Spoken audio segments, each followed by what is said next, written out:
Welcome to Daily English Flow. Stay until the end for a special bonus tip. Don't forget to like and subscribe. Someone asks you a simple question in English. How was your weekend? And inside your head, a slow, exhausting machine starts to run. Step 1. You hear the English words. Step 2. You translate them into your native language. Step 3. You think of your answer in your native language. Step 4. You translate that answer back into English. Step 5. Finally, you open your mouth. And the conversation has already moved on. If this feels familiar, I need you to hear something very important. You are not slow. You are not bad at English. You are simply running a 4-step translation loop that fluent speakers never run. Fluent speakers do not translate. They hear English and they think in English. The sound connects directly to the image, the feeling, the idea, with no middleman. And today, we are going to cut that middleman out of your brain forever. Welcome to Day 1 of our English series. Stop translating, start speaking. This is your at-home practice program, and today we build the foundation. We are not memorizing long word lists. We are not studying grammar tables. We are rewiring the way your brain connects English to the world. By the end of this video, you will know exactly how to understand why your brain translates and how to interrupt the loop in real time. Use the picture method to connect English sounds directly to images, not to your native language.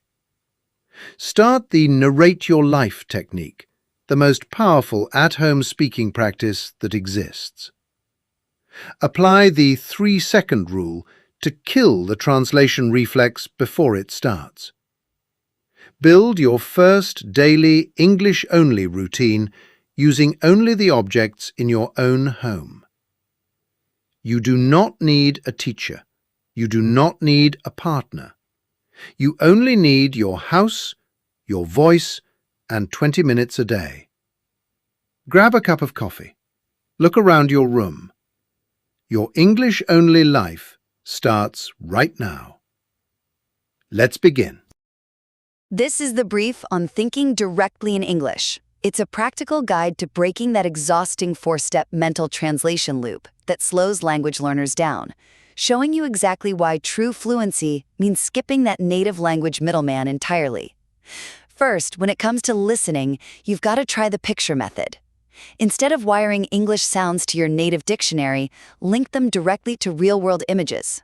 So when you hear the word apple, just flash a picture of the actual fruit in your mind. It's kind of like building a movie in your head, where the picture literally is the meaning. Second, for actually speaking, the real trick is to narrate your life. Try describing your daily actions out loud right now using simple present continuous English. Like, I am opening the fridge. Pair this with the 3-second rule, where you answer simple questions instantly so your brain's translation loop doesn't even have time to boot up. Now, you might be wondering, but what if I don't know the exact word for something? Well, the rule is simple. Don't freeze.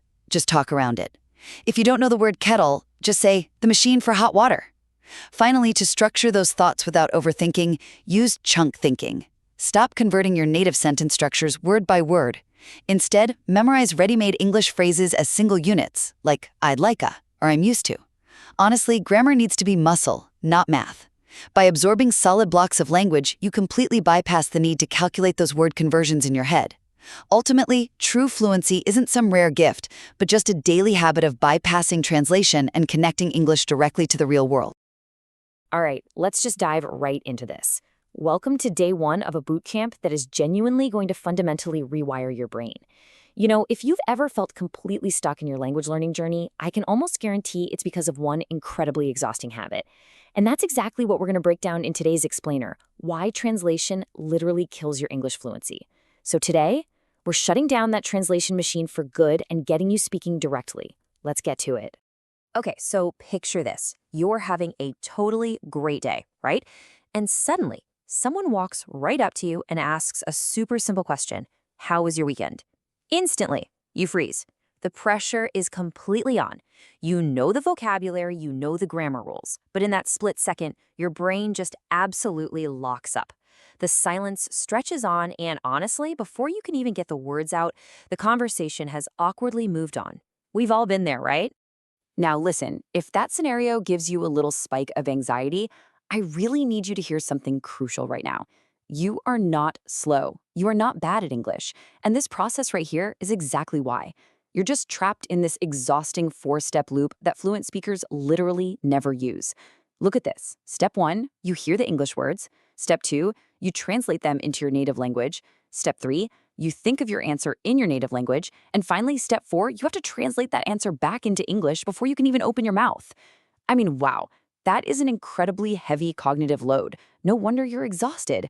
So here's the absolute game changer. Fluent speakers, they do not translate, period. They connect the sound of English directly to the image or the feeling or the idea.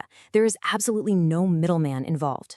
So the entire core mission of our explainer today is to permanently cut that native language middleman right out of your brain so you can actually achieve real effortless fluency. Section 1. See pictures, not words. To start rewiring how you process all this input, we have to look at a pretty hard truth. You cannot speak faster than you listen. It's just a fact. If your listening runs through a translation machine, your speaking is always going to lag behind. Translation kills fluency right at the source, the exact moment you hear the sound. Think about it. When you hear the word apple, your brain shouldn't flash a word in your native language. No, it needs to instantly flash a picture of a red, round, crunchy fruit. So, how do we actually build this direct wire? Well, there are 3 incredible techniques you can do right from your couch. First up is what we call the movie in your head. Just throw on some simple English audio, close your eyes, and visualize the scene. See the kitchen, see the boy walking, just watch the movie. Don't translate the script. Second is listen and do, where you literally react to English with physical action. If the audio says stand up, you actually stand up. There's 0 time to translate when your muscles are directly reacting to the sound. And the third technique, well, this one is absolutely crucial. That third technique is the easy input rule, and it all comes down to this magic number, 80 to 90%. When you're practicing this no translation listening, you absolutely must choose audio that you already understand at 80 to 90%. Why does that matter so much? Because look, if the audio is way too hard, your brain completely panics and instantly boots up the translation machine just to survive. Easy input lets your brain actually relax and build that direct connection from sound straight to meaning. Section 2. Narrate your daily life. Guys, this is the single most powerful at-home speaking practice you can possibly do. It requires 0 partners and 0 pressure. A massive part of narrating your life relies on this amazing superpower called circumlocution, which is really just a fancy way of saying describing things using simple words you already know when you don't know the exact vocabulary. So, say you're in the kitchen and you completely blank on the word kettle. You do not stop to translate it. Instead, you just say, the machine for hot water. Boom. By doing this, you keep the English flowing and you keep that pesky translation machine entirely switched off. Here is exactly how you put this into practice every single day for just 5 minutes. Rule 1, use the present continuous. I am opening the fridge, I am pouring the milk. That alone covers like 80% of your daily narration.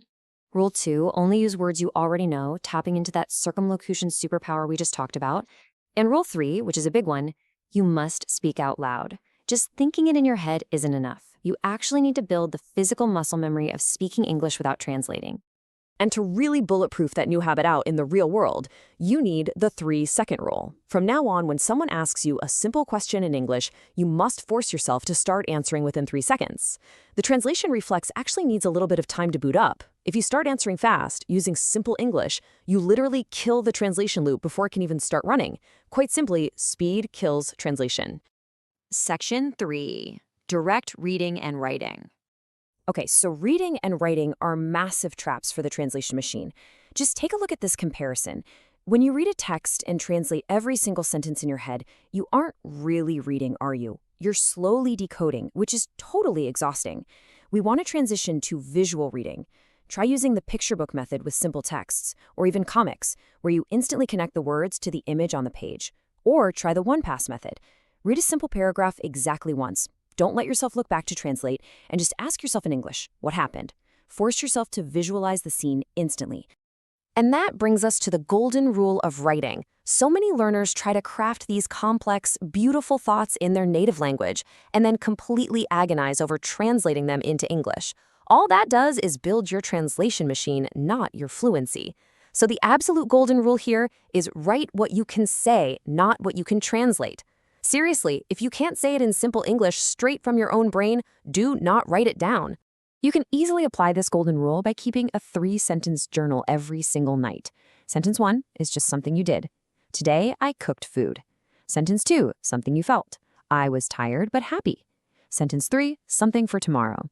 Tomorrow, I will call my friend. That's it. No dictionary, no translating.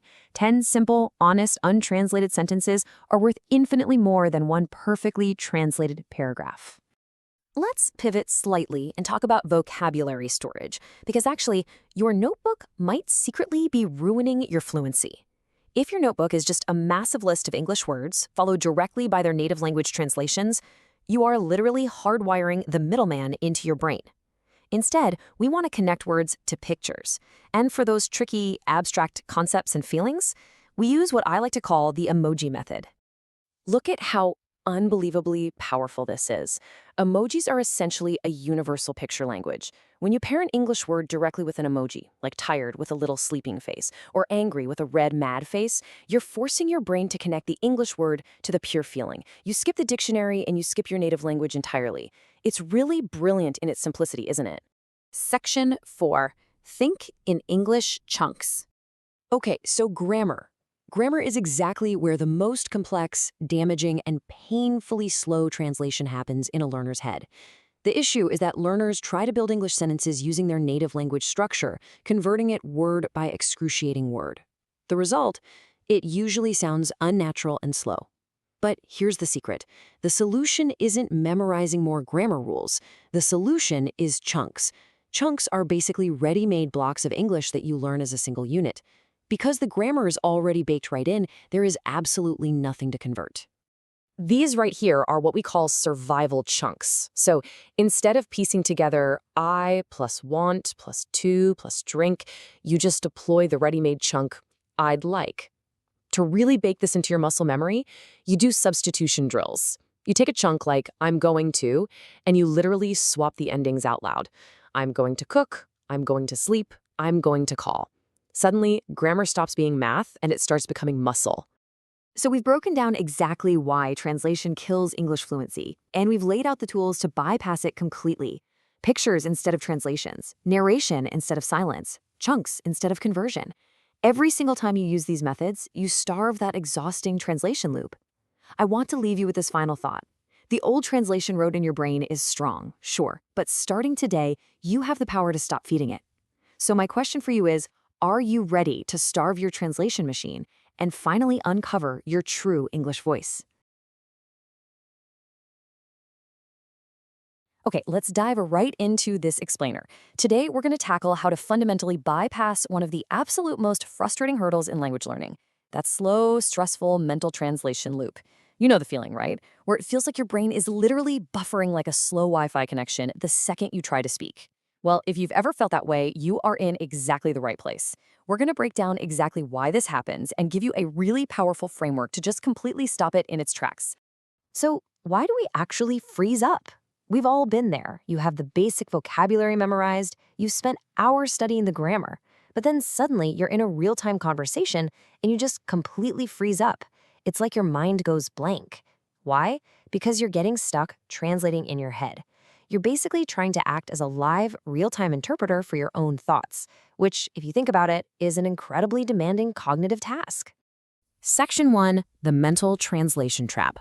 This right here is the true enemy of real-time fluency. Moving into Section 2, why narration kills translation, we're going to talk about reversing this whole process. Now, this perfectly illustrates exactly why narration works so well. Think about the translation process for a second. You start with this complex, fully formed thought in your native language, and then you agonizingly try to convert it word for word into English.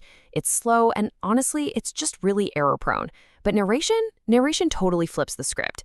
Instead of starting with a native thought, you just look at what's happening right in front of you, you observe, and then you describe it using only the simple English you already have. There is literally nothing to translate because the thought is born directly in English. Let's move to Section 3, the 3 rules of narration. Think of this as your ultimate toolkit for fluency. All right, rule number 1, you need to use the present continuous tense. Basically, anchor yourself in the present moment because your life is happening right now. The formula couldn't be easier. It's just I am plus an action ending in ing.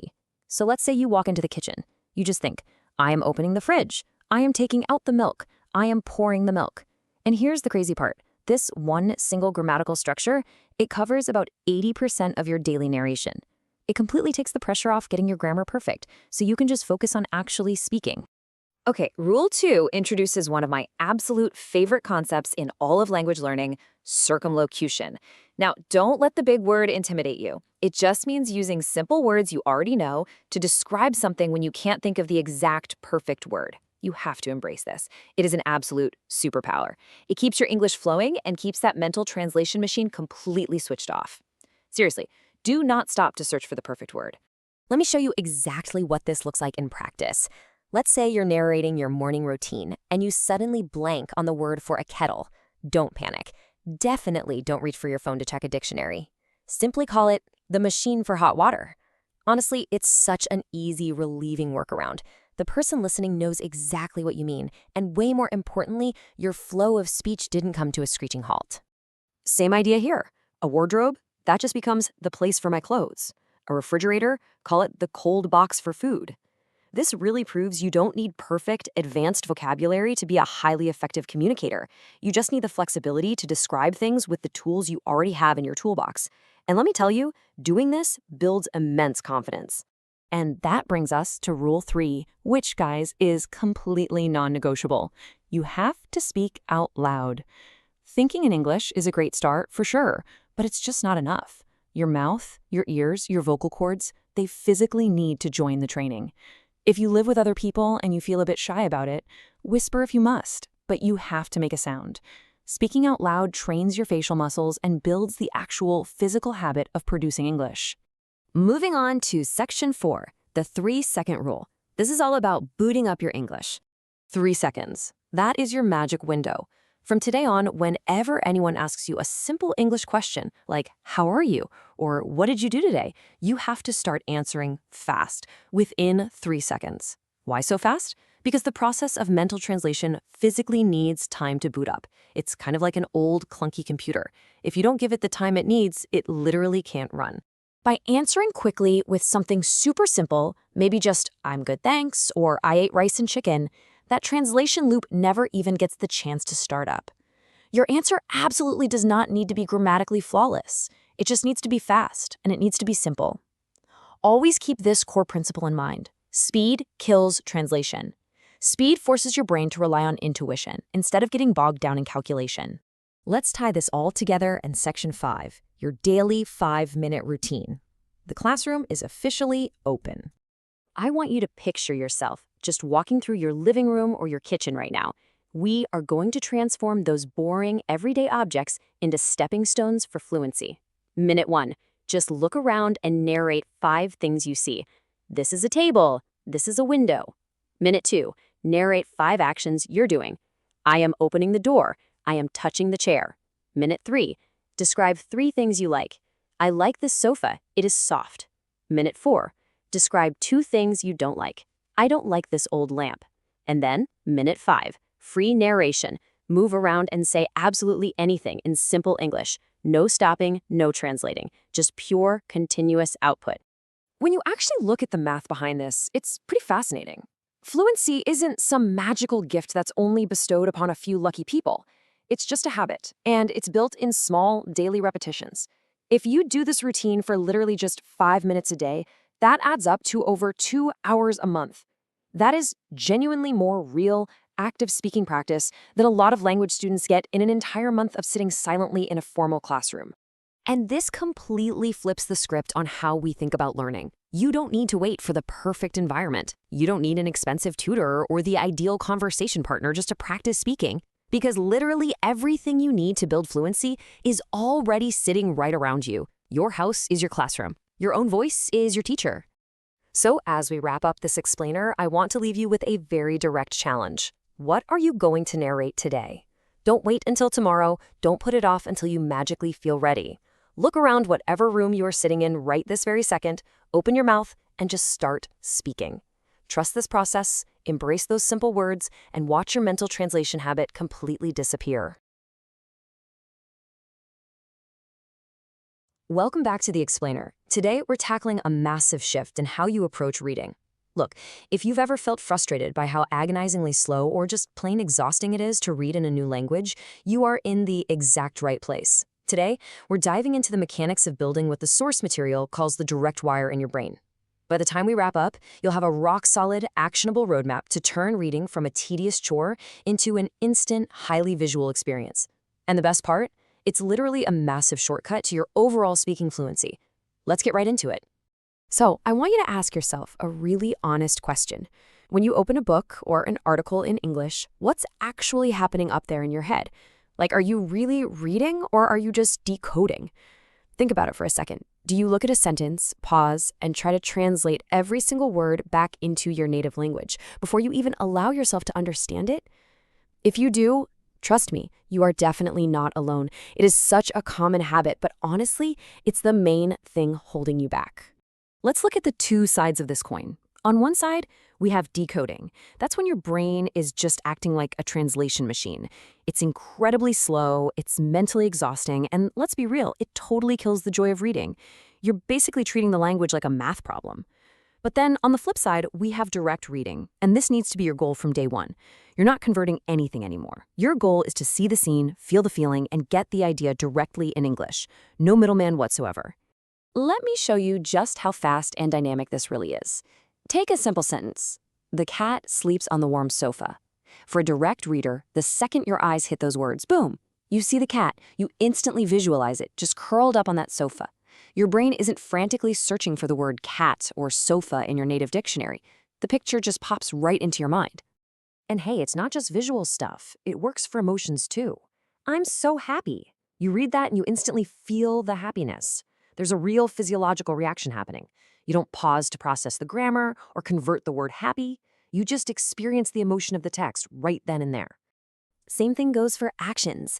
Close the door, please. You immediately understand the request. You just imagine the physical act of walking over and shutting a door. Zero translation needed. This instant seeing, feeling, and understanding, that is exactly what true direct reading looks like.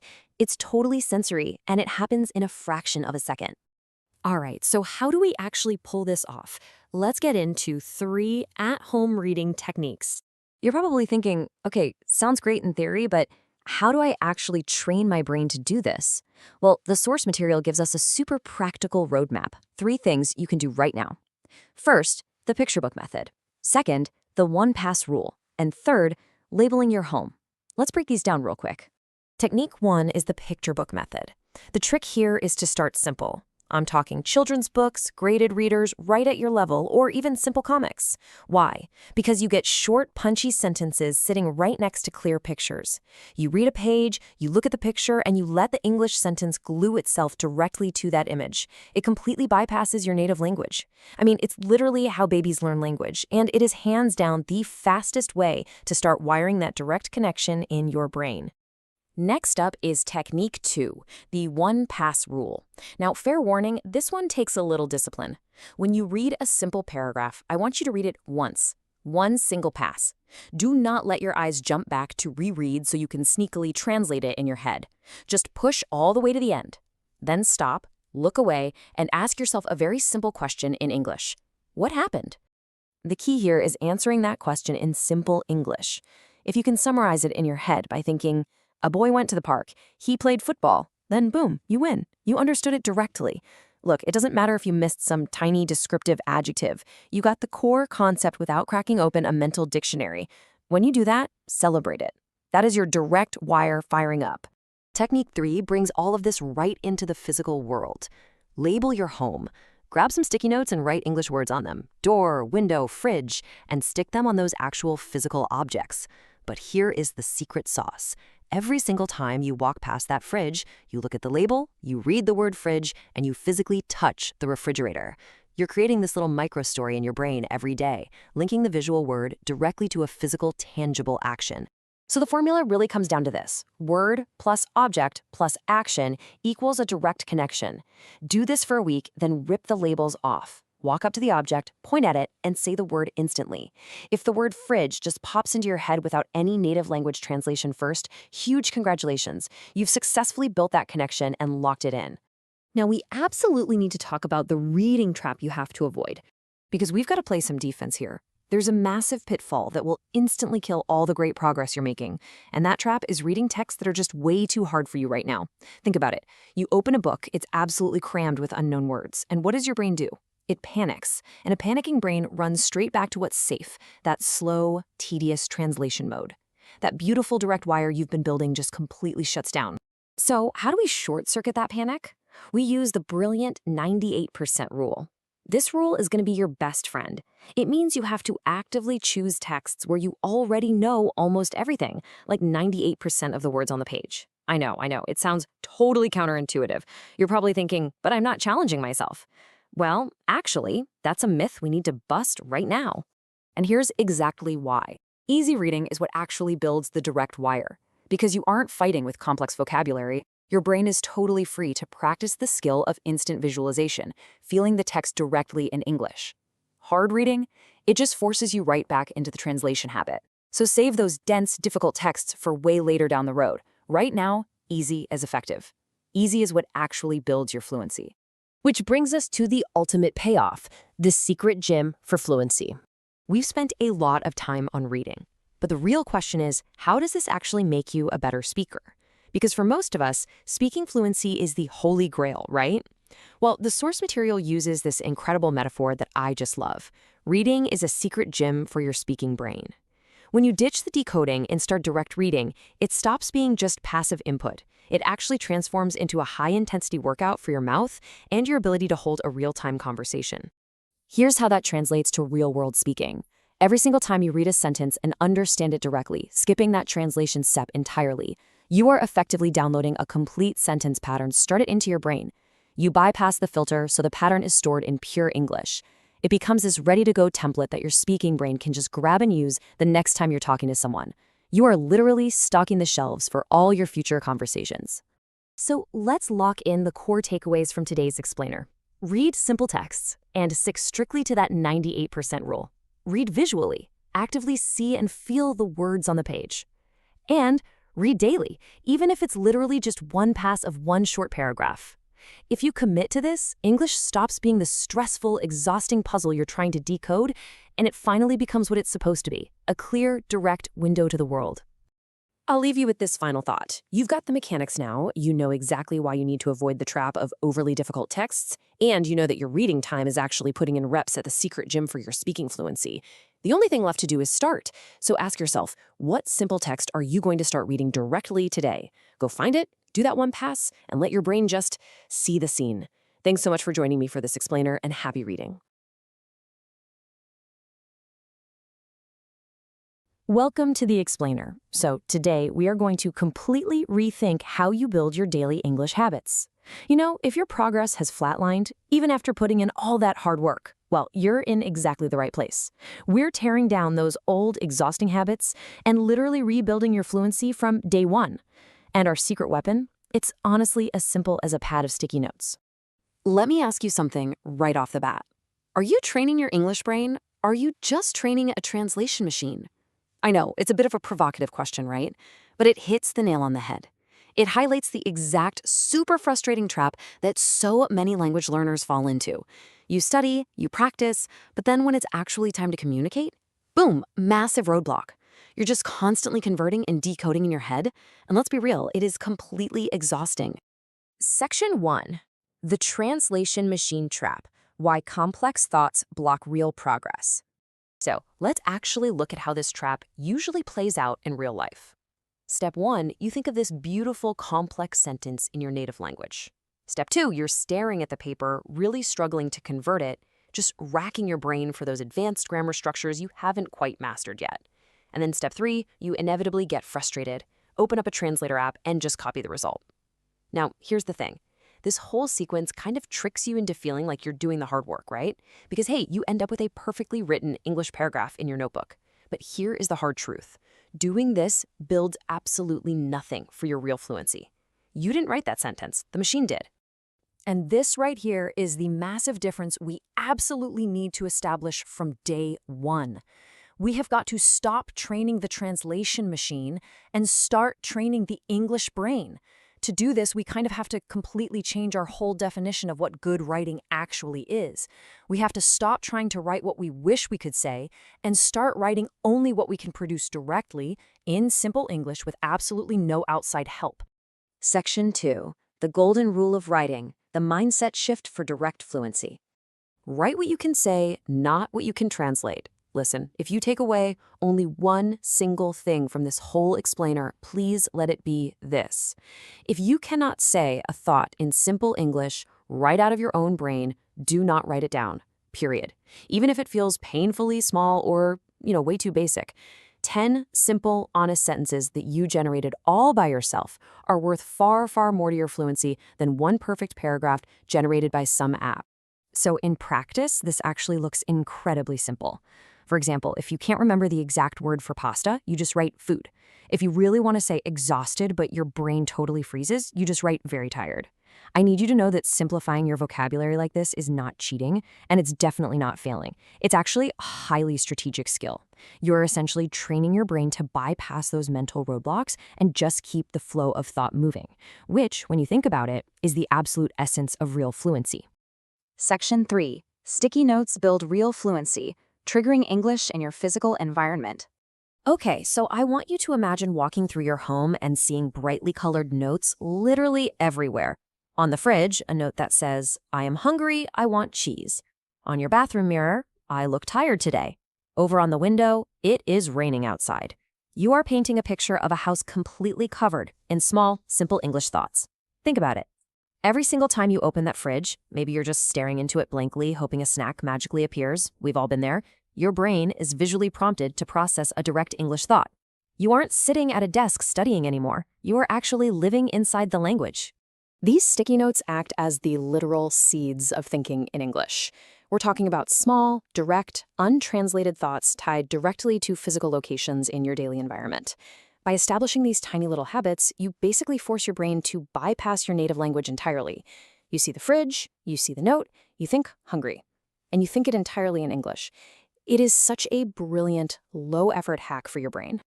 Section 4. The 3-sentence nightly journal, closing the 24-hour cycle of fluency. All right, think of this as 3 final sticky notes for your brain right before you go to bed. Step 1, write something you did. Like, today I cooked pasta. Step 2, write something you felt. I was tired but happy. And step 3, write something for tomorrow. Tomorrow I will call my friend. That is it. We are talking maybe 60 seconds, absolutely no dictionary needed, and you're ending your day completely locked into an English mindset. You're proving to yourself every single night that you already have the vocabulary to summarize your human experience directly. Section 5. Finding your real voice. Instant production through micro habits.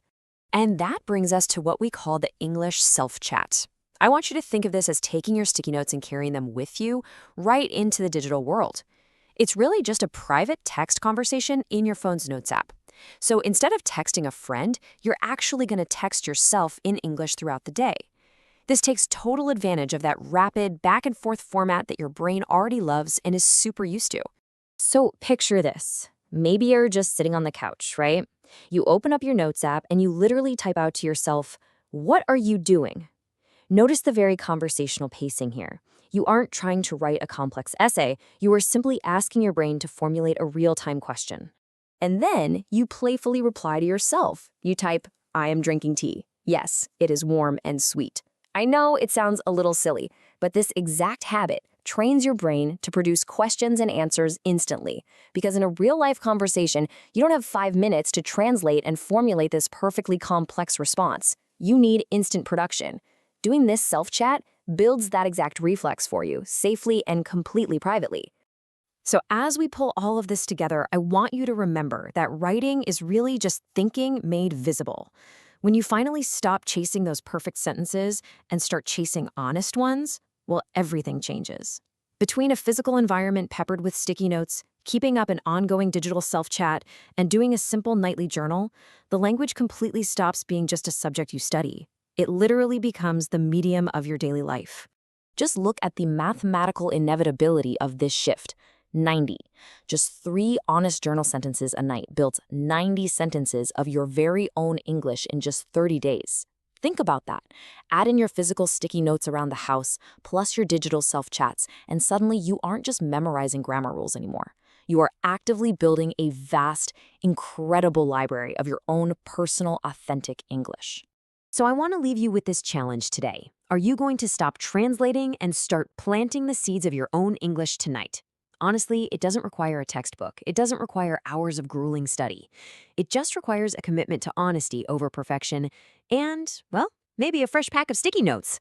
Seriously, grab one right now, write down one simple truth about the room you're sitting in, and stick it to the wall.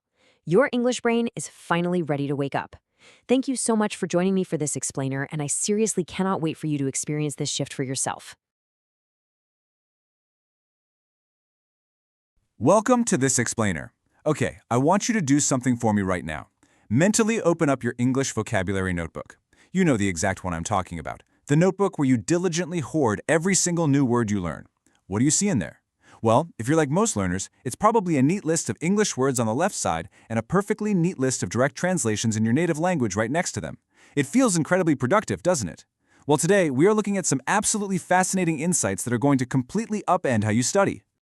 So, I have a bit of a harsh question for you. Are your vocabulary notes actually hurting your fluency? The answer is likely yes. If you're constantly relying on direct translations, you aren't actually building fluency at all. What you're really doing is building a translation machine inside your head. You're training your brain to become the slow internal dictionary rather than an active, spontaneous participant in the language. And honestly, that habit is exactly what creates that super frustrating deer in the headlights pause when you're just trying to speak. Okay, let's dive into this. If every English word is followed by a translation, close the notebook. It literally doesn't get more direct than that. The core philosophy we're looking at here is that from day one of learning, we have to store words completely differently. An English word must connect to a picture, a feeling, an action, or even just a really simple English explanation. But it should never ever connect to a native language word. But why? That brings us to Section 1, the bridge problem, and why translation completely fails in real time. Let's look at the cognitive mechanics of what actually happens in a fast-paced conversation. And this brilliantly illustrates the whole issue. Think of it like a bridge. On side A, which is the slow way, you learn that the English word table equals your native word for table. Your brain builds a bridge between two words. So when someone speaks, your brain hears the word, practically sprints across the bridge to your native language to decode it, and then has to sprint all the way back. You simply do not have the time to do this in real life. But on side B, the fast way, you learn the table equals the physical, flat thing you eat your dinner on. The bridge is built directly between the word and the actual world. There's no middleman, no delay. Because here is the absolute truth. The world is faster than the dictionary. I really want that to sink in for a second. This right here is why translated vocabulary ultimately fails. Real fluency is about speed. If you have to mentally flip through a massive bilingual dictionary in your head before you speak, you are always going to be one step behind the conversation. Moving on to Section 2, fixing the bottleneck. We're going to look at 4 really practical, at-home vocabulary techniques. Our roadmap for rewiring your brain is pretty simple. We're going to cover the picture notebook, a game called Point and Say, the simple English definition, and finally, the emoji method. So the first technique is the picture notebook. Instead of writing out those translation lists, divide your page, English word goes on the left, on the right side, draw a simple picture, maybe paste a photo, or just write a tiny simple English explanation. The word umbrella gets a little drawing of an umbrella, hungry gets an empty stomach, and listen, yes, even your absolute worst stick figure drawings will work perfectly for this. Why? Because the physical, slightly messy act of actually drawing forces your brain to connect the English word directly to the real-world concept. Next up is a game called Point and Say. I want you to imagine walking through your home right now. You literally just point at objects and instantly name them out loud. Point at the ceiling, ceiling. Point at the pillow, sink, tap. This is a rapid-fire 2-minute daily exercise. It's a personal speed test. The key here is absolute speed. If the word comes to you instantly, awesome, you have a direct connection. If you hesitate even for a second, well, that object just became your vocabulary homework for the day. But obviously, what about the words you can't easily draw or point to? That's where we bring in the simple English definition. Instead of translating a word like chef, you defined it using incredibly simple words you already know, like a person who cooks food. Wallet becomes a small thing for money and cards. Early is before the normal time. So the crucial point is that explaining words in simple English literally trains you to think in English, about English. Plus, it is a total secret weapon for real conversations. If you're talking and you totally freeze and forget the word wallet, you just naturally say, "Oh, I forgot my small thing for money and cards," and the conversation never even stops. Finally, for those really abstract feelings, we have the emoji method. Think about it. Emojis are already this incredible universal picture language that our brains instantly understand without needing words. When you want to record the word tired, don't translate it, just draw a little sleeping emoji. Excited gets the starry eyes. Delicious is the face licking its lips. You are completely bypassing your native language by piggybacking on a visual language your brain is actually already perfectly fluent in. Which brings us to Section 3, building the fluent brain, and how to start rebuilding those internal connections. To pull this all together, here's the huge shift you need to make starting today. Step 1, rebuild your notebook. Throw out those translation lists. Step 2, rebuild your connections. Start treating every word as a key to a feeling or an action, not just a key to another word. Step 3, from today on, make sure every new word enters your brain through your eyes, your body, and your heart, never through the dictionary. This isn't just some clever little study trick. This is quite literally the exact blueprint of how fluent speakers naturally store language in their minds. So I want to leave you with this final thought to carry with you. The next time you sit down to learn, just look at your notes and ask yourself, will your next new word enter your brain through a dictionary or through the real world? The choice you make today might just be the exact difference between constantly translating and finally speaking with ease. Thank you so much for joining me for this explainer. Welcome to this explainer. Look, if you've ever felt that absolutely exhausting, brain-draining frustration of trying to speak English while your mind is frantically translating every single word, you are in exactly the right place. Today, we're going to promise you a fundamental shift in how you construct English sentences. We're completely moving away from that stressful, heavy translation process. Instead, we're going to rewire how you think and speak, making it smoother, faster, and infinitely more natural. Okay, let's dive right into this. Here is our syllabus for today. First, we'll cover the translation trap. Then, what are chunks? Followed by a guide to 10 survival chunks. And finally, 3 at-home practice techniques. Starting with Section 1, the translation trap, and exactly why word by word just fails. You know, if you're completely exhausted from doing mental algebra just to order a cup of coffee, well, here is the core of the problem. Most translation actually happens at the grammar level. What you're likely doing is building a sentence in your native language's structure first, and then you try to convert it word by word into English. Guys, this is a massive trap. Trying to build an English sentence using your native language's grammar rules is literally forcing a square peg into a round hole. The inevitable result? Slow, broken, and unnatural speech. And the solution, surprisingly enough, is not to go out and memorize more English grammar rules. Now, what's really interesting about this is if you think about the traditional way, I plus want plus 2 plus drink plus water, it's this fragmented, math-like equation converted directly from a native structure. It takes immense brain power to assemble that on the fly. But compare that to thinking in chunks. I'd like plus a glass of water. It's smooth, it's unified. You aren't frantically searching for individual verbs and prepositions, you're just grabbing 2 solid, ready-to-use pieces and snapping them right together. Moving on to Section 2. What are chunks? The magic blocks. So if we're abandoning the old way of stitching together grammar rules and single words, we obviously need a replacement. So what exactly is a chunk? Well, a chunk is a ready-made piece of English that you learn as one single unit with its own built-in grammar. And I really want to empower you with this idea right now. When you speak in chunks, the grammar is already inside. There's absolutely nothing left to convert. You don't have to worry about conjugations or word order because the chunk comes pre-packaged, perfectly grammatically correct, straight out of the box. Which brings us to Section 3, Guide to 10 Survival Chunks. All right, now that you know what a chunk is, it's time to build your inventory. We're going to equip you with your first foundational toolkit right here. Your only job with these items is to memorize them as single, unbreakable units. Let's quickly walk through these first 5 chunks. Think of them as ready-to-use launch pads for everyday sentences. Number 1 is I'd like. You just add the object. I'd like a coffee, or I'd like to sleep. Number 2, can I have? This is perfect for requests. Can I have the menu? Can I have 5 minutes? Number 3, I'm going to. Use this for your immediate plans. I'm going to cook now. Number 4, I'm thinking of. Notice the of is baked right in there. I'm thinking of going out. And number 5, how about?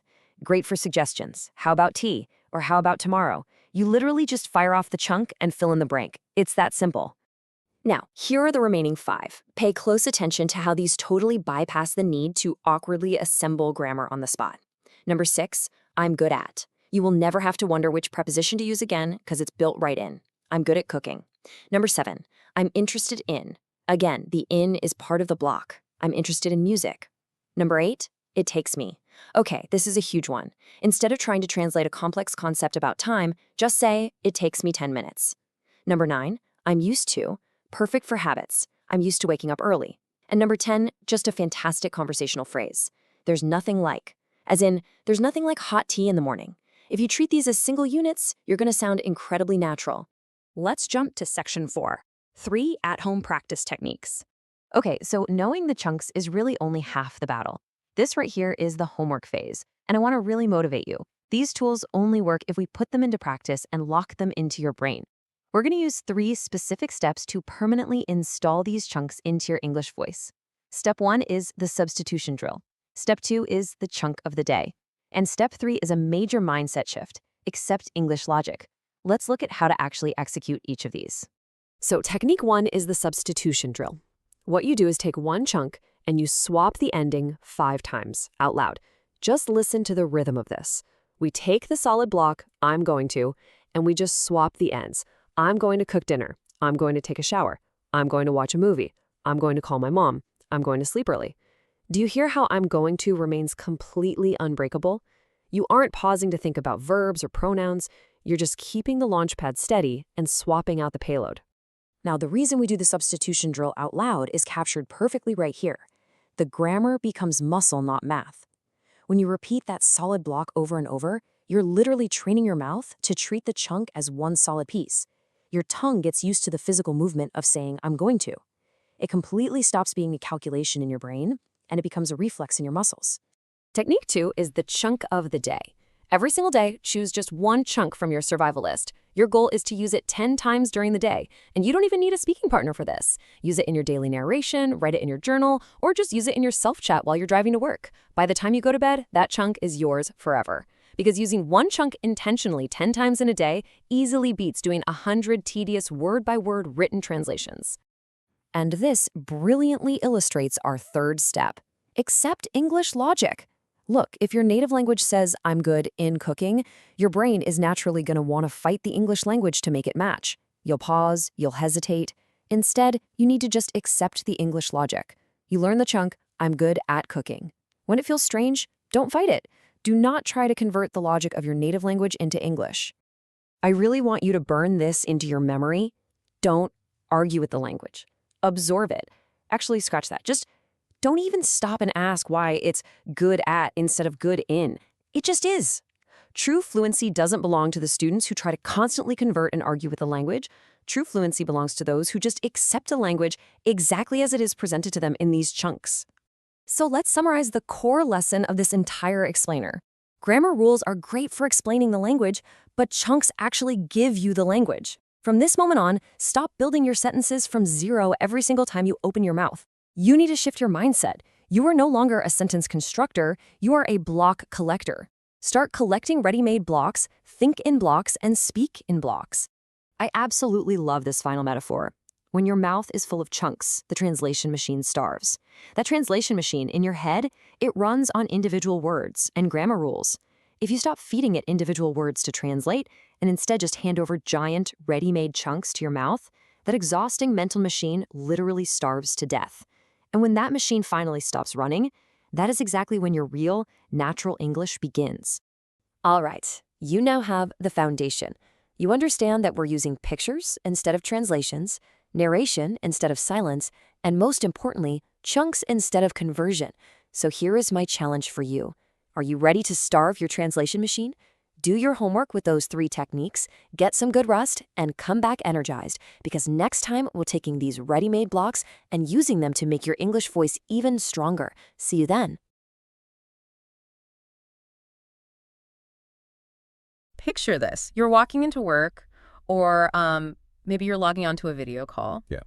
And someone casually asks you a simple question in English. Just, how was your weekend? Oh man, it's a very specific kind of panic, isn't it? Exactly. Instantly, inside your head, this incredibly slow, exhausting, rusted machine just starts grinding to life. Right, you can almost physically feel the gears cashing and slipping. Because you aren't just answering a question, you're running this grueling multi-step obstacle course while the other person is just, staring at you. Waiting for an answer. Yeah. Step 1, you hear the English words. Step 2, you drag those words over to your native language and decode them. Step 3, you formulate your brilliant, witty answer in your native language. And it's always a brilliant answer, right? Oh, always. Yeah. But then step 4, you have to painstakingly pack that answer back into an English box. And then finally, you open your mouth to speak. But by the time you reach that final step, the conversation has already moved on. Totally. They're talking about the weather now, and you're just left holding this perfectly constructed sentence about your Saturday afternoon that you can't even use anymore. It's so frustrating. It really is. And if this happens to you, if you are listening to this right now and feeling that exact frustration, we need to tell you something very important right up front. You are not slow. No, you're not. And you are not bad at English either. You are simply running a mental translation loop that fluent speakers, they never run it. And that is actually the core mission of our deep dive today. Yes. We have these sources examining an at-home practice program called Stop Translating, Start Speaking. And the foundational premise here is that fluent speakers don't have this massive, lightning-fast internal dictionary. Right. They don't. They just have no dictionary at all. They have 0 middlemen. Okay, let's unpack this. Because if there's no middleman, what is actually happening in the brain? Well, when a fluent speaker hears the word apple, they aren't pulling up the text of their native word for apple. What? The sound just connects directly to the image of a red, round fruit. So today, we are looking at exactly how you can completely rewire your brain to build those direct connections. And according to the program, you don't even need a conversation partner or an expensive immersion trip to do it. No, not at all. You literally only need your own home, your own voice, and a few really specific daily habits. Okay, where do we start? To rebuild that system, we have to start at the actual source of the problem. Because most people think translation is a speaking issue. Right, they think the delay happens right before they open their mouths. Exactly. But the translation habit actually begins the exact second you hear or read a word. You cannot speak faster than you process input. Oh, wow. So if you're listening and reading run through a native language filter, your speaking inevitably will too. Precisely. So we have to fix the input first. Got it. And the program outlines a few ways to do this, starting with what they call the movie in your head technique. Yeah, this one is great. You put on simple English audio like a slow story, and you just close your eyes.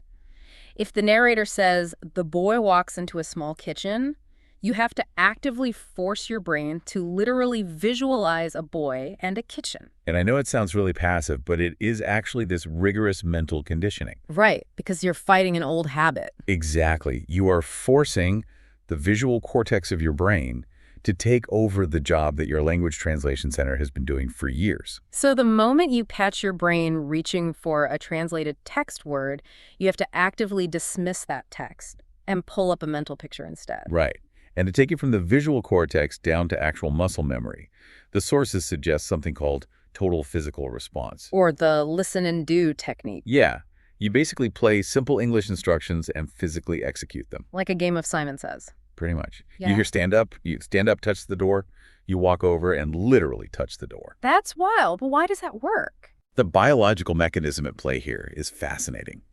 When your body physically reacts to a sound, your motor cortex engages before your declarative memory does. Okay, so what does that mean in practice? It means there is literally no time for the brain to consult its internal dictionary. You are bypassing the deliberative, analytical part of your mind entirely. So you're training the English language to live in your physical nervous system. Exactly. Okay, wait, I need to push back on the material a little bit here. Sure, go for it. The program insists on this easy input rule for all of this listening and reading practice. It says we should stick to content where we already understand like 98% of the words. Yes, the 98% rule. Right, meaning we should be consuming graded readers or children's books.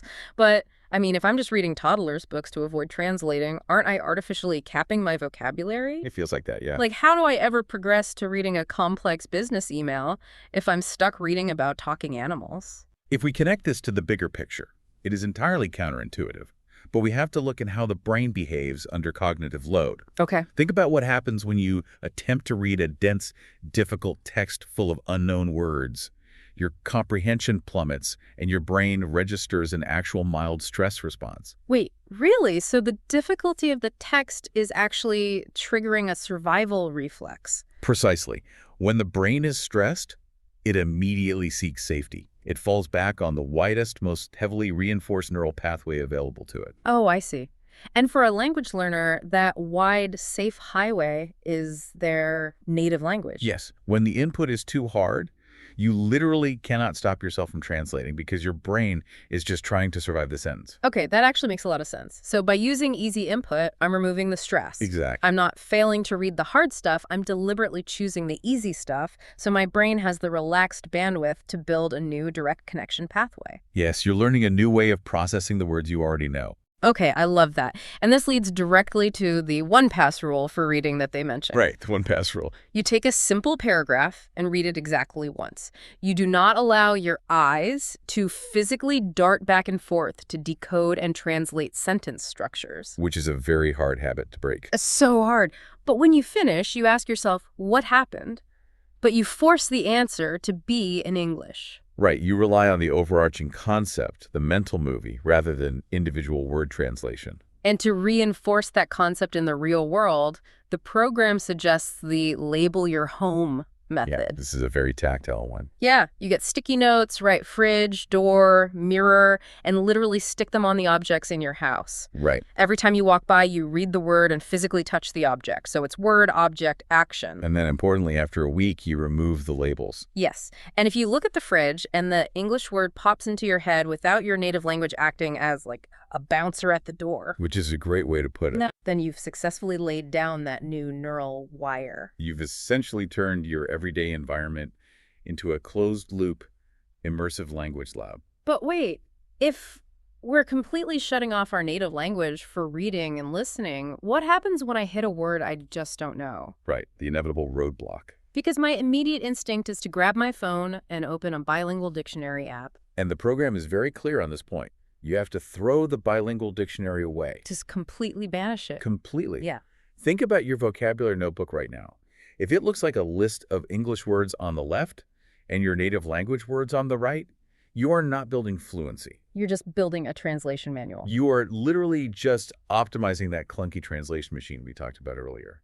You are building a bridge between two abstract text words. And in a real conversation, nobody has the time to watch you cross that bridge. Exactly. So the alternative, the source is present, is the picture notebook. Right. You write the English word on the left, and on the right, you draw a picture. And I know it feels kind of ridiculous for a grown adult to be sitting at a desk drawing little stick figure umbrellas and poorly proportioned cars. It does feel silly. But physically drawing, it hacks the brain to connect the English word to a real-world concept. It bypasses the abstract completely. But of course, you will inevitably encounter words that cannot easily be drawn. Right, like a kettle. Unless you're a really great artist, a drawing of a kettle might just look like a weird bucket. Or a hat. Yeah. In those cases, you rely on circumlocution. Which they call the simple English definition. Yes. Honestly, this is one of the most powerful concepts in the whole deep dive for me. It really is a game changer. If you don't know the word kettle, you just write in your notebook, the machine for hot water. If you don't know wallet, you write a small thing for money. Right. It's exactly like playing that word-guessing party game, Taboo, Oh. where you have to get your team to guess a word without actually saying the word itself. That analogy perfectly captures the mechanism at work here. Circumlocution trains you to think in English about English. Right? When you are in a real-world conversation and you suddenly forget a specific noun, the natural response is to freeze, panic, and search your native language database. And that's where the awkward silence happens. Exactly. But if you have trained in circumlocution, you don't freeze. You just smoothly navigate around the missing word using the simple inventory you already possess. It keeps the conversation flowing and keeps the translation loop completely shut down. Yes. Now, what about abstract feelings? Like being tired or frustrated, you can't draw them easily, and explaining them takes a lot of words. Right. The material actually has a surprisingly modern solution for this, the emoji method. It seems almost too simple, doesn't it? It really does. But emojis are a globally understood universal picture language. If you write exhausted in your notebook, and next to it you just draw a little yellow face with crossed out eyes. Your brain instantly maps the English word to the emotional concept. Exactly. Yeah. It bypasses the native text completely. Okay, so that covers how we stock the warehouse with vocabulary. We tie nouns to images and emojis, and we explain around the tricky words. Right, the inventory is stocked. But vocabulary is just individual nuts and bolts. We still have to assemble the machine. And for most learners, grammar is where the translation machine really grinds to a halt. Oh, absolutely. We're taught to calculate sentences like algebra. What's fascinating here is that this calculation is the primary reason speaking feels so disjointed and unnatural. Because we're doing math in our heads while trying to talk. Basically, yes. Most mental translation actually occurs at the structural level. You formulate a complex sentence architecture in your native language, and then you try to forcibly swap the English words into that foreign structure. While also adjusting for tenses and conjugations on the fly. Yes, it is a massive cognitive load. So how do we stop doing mental algebra? We stop building sentences from scratch. Right. The solution provided by the sources is thinking and speaking in chunks. Chunks are essential. A chunk is a ready-made, pre-assembled piece of English that you learn as a single, solid unit. So the grammar rules are already baked perfectly inside of it. Exactly. You don't have to understand the engineering of the chunk, you just have to deploy it. Give me an example of how that actually changes the cognitive load. Well, imagine trying to build the phrase, I would like to have a coffee. Okay. If you build from zero, you pull the subject, you select the modal verb, find the infinitive, choose the article, and finally place the noun. That's like 5 distinct decisions. Right.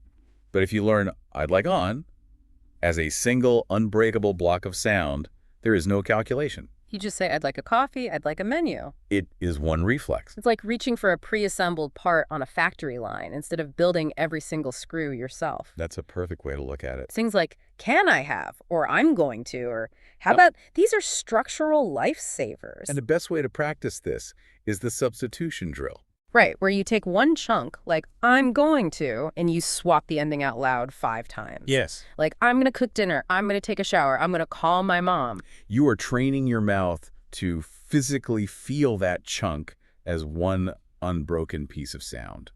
And a crucial rule the sources emphasize during this practice is to accept English logic. Yes, don't argue with the language. Exactly. If you learn the chunk, I'm good at cooking, and your native language would phrase it as like, I'm good in cooking, you just have to let it go. Right. You can't stop and demand to know why English uses at instead of in. You can't try to force your native prepositions onto the English framework. You just accept the chunk as it is. Because fighting the language only reinforces your reliance on your native tongue's rules. Fluency requires surrendering to the new structure. Okay, so our brain's warehouse is stocked with visual vocabulary, and we have these pre-assembled grammar chunks ready to go. We have the tools. But knowing the inventory isn't the same as actually shipping it out. Like, when I'm suddenly put on the spot at a coffee shop or a meeting, I still have to generate the output dynamically. Right. The real-world test. How do we practice that spontaneous generation at home? This is where the translation-killing habits really culminate.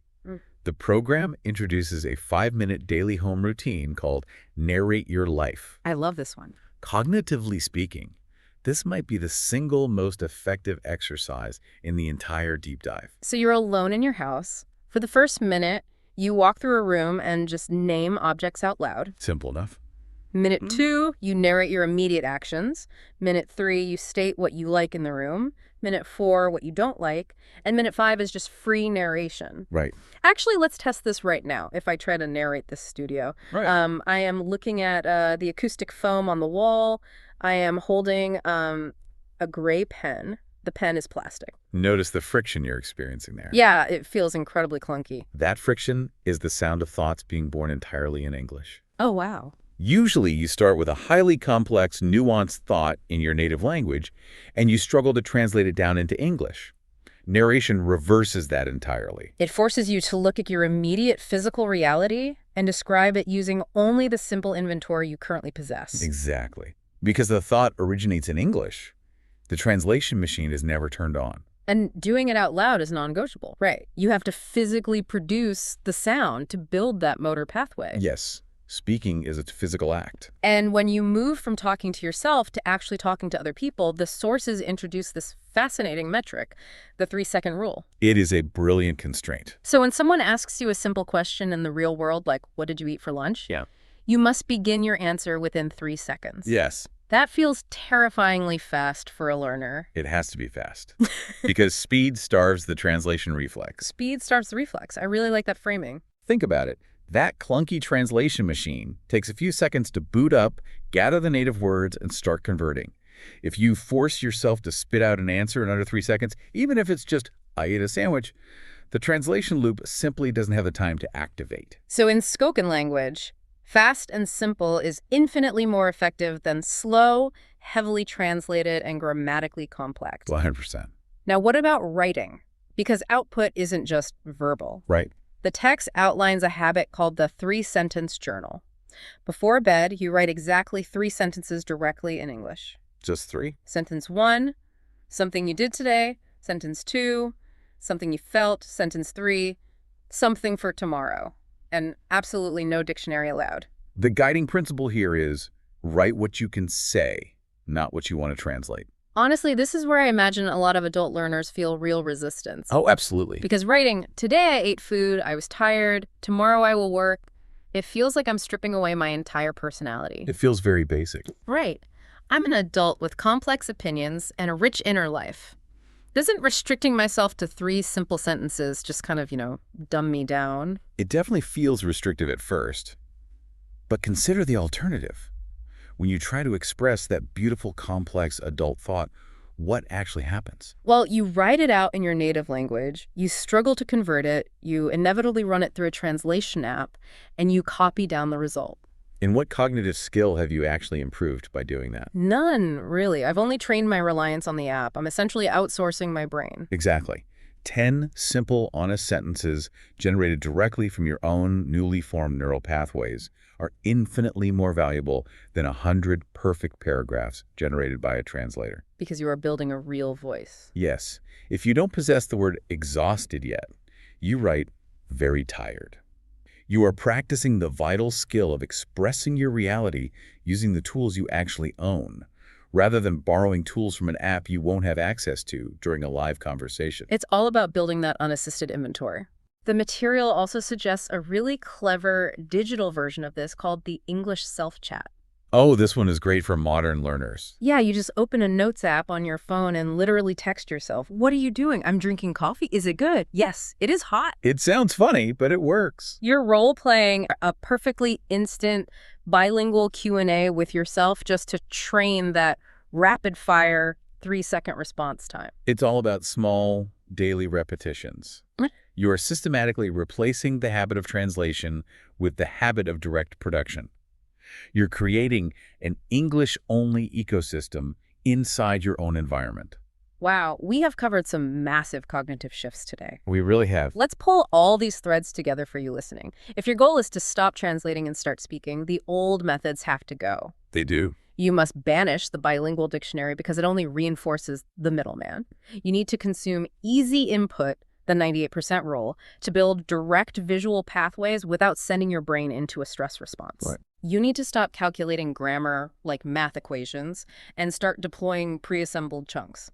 And finally, you have to force thoughts to be born in English by narrating your life out loud and journaling only with the vocabulary you actually own. Because fluency isn't some rare genetic gift.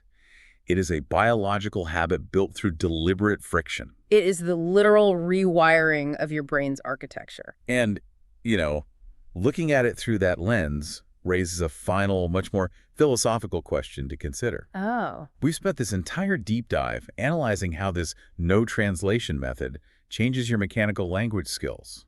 But cognitive science heavily suggests that language fundamentally shapes how we perceive the world. Oh, wow. That's a fascinating angle. right? If you spend months completely bypassing your native language, ignoring your native cultural idioms, and structuring reality through English logic, what happens to you? Like, does your personality change? Exactly. When you finally establish that direct, unfiltered connection to a second language, does a slightly different version of your personality emerge? Does speaking in direct, untranslated chunks allow you to be more spontaneous, or perhaps more direct than the person you are in your native tongue? You aren't just learning a language, you might be unlocking a completely different operating system for your personality. It's a profound thought. That is definitely something to think about the next time you're walking around your kitchen narrating your breakfast. Absolutely. Thank you for joining us on this deep dive. The next time someone asks you, how was your weekend?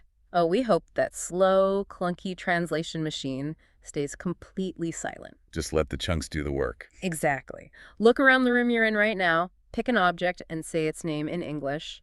Your new life starts today.